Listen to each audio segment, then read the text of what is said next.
এরপরের প্রশ্ন হলো, স্ত্রীর উপরে স্বামীর দায়িত্ব কর্তব্য সম্পর্কে বলুন। খুব গুরুত্বপূর্ণ একটি প্রশ্ন।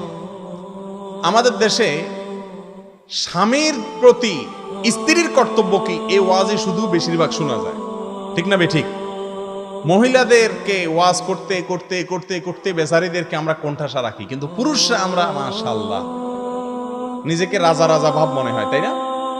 অথচ স্ত্রীর যেরকম অনেক কর্তব্য আছে স্বামীর প্রতি, স্বামীরও অনেক কর্তব্য আছে স্ত্রীর প্রতি, ঠিক না বেঠিক?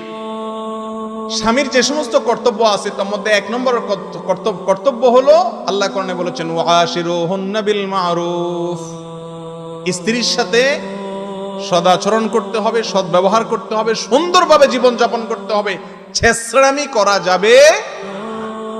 বহুত পুরুষ আছে সংসার করে ঠিক আছে বউয়ের সাথে, কিন্তু ছেঁচড়ার মতো সংসার করে, আছে না নাই?